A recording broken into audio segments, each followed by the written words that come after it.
they dropping off all that drip for free, you know you got power. And when they tryna throw the whole drip bag at me, oh yeah, I know I got power. I got power. I got power. I said power. Put in the hours. And when they tryna throw the whole drip bag at me, oh yeah, I know I got power. I got power. Okay, I got power. The legendary Michael Bolton joins us live. Plus, Samsung streamlines its top-of-the-line foldable phone, but are 2 screens better than 1? Tomorrow. Now at 5, shots fired in the middle of the night and a young woman is abducted in what police are calling a random attack.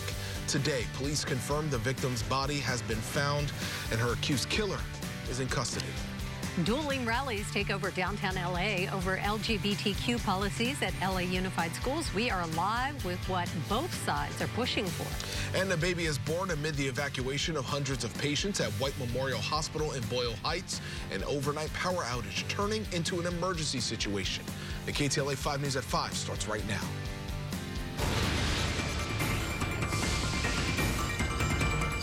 Good evening. You're watching the news at 5. I'm Pedro Rivera. Hi, everyone. I'm Sandra Mitchell. In tonight for Cher Calvin. Thanks so much for joining us. We're going to start off with breaking news. And the search for a young woman abducted at gunpoint from a parked car has ended with the discovery of her body and the arrest of a 20-year-old suspect. According to police, a slain college student was a victim of a random attack. Family members say 19-year-old Andrea Vasquez was sitting in a car with her boyfriend around midnight near Penn Park in Whittier. At some point, police say Gabriel Sean Esparza pulled up alongside them and shot into the car, hitting Andrea. The boyfriend ran for help, but by the time he got back, Andrea and the gunman were gone. Her body was found just before midnight in an open field in Moreno Valley. Her devastated aunt urged others to be careful. Take care of your kids and be careful, kids, when you are walking. Try to watch around to see what's going on around you. Be careful. Esparza was arrested at his job, his Lakewood job, and booked on suspicion of murder and kidnapping. He's being held without bail.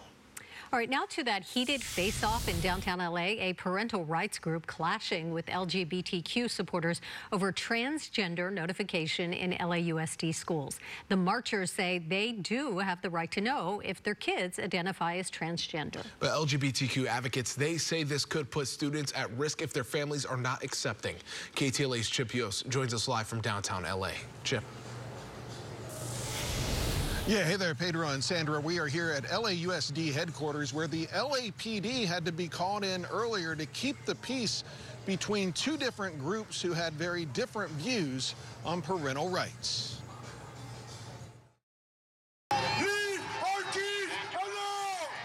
Outside the Los Angeles Unified School District headquarters Tuesday, parental rights groups squared off against a smaller group of LGBTQ supporters over LAUSD policies involving children.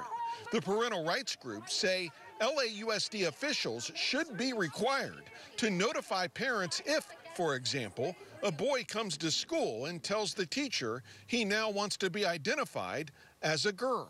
We want, in law, a parental notification measure to let us in on how our child is being raised. But the fact of the matter is we have people who are fighting us against it because they want to hide things from parents. Some on the other side said such a blanket policy could be harmful.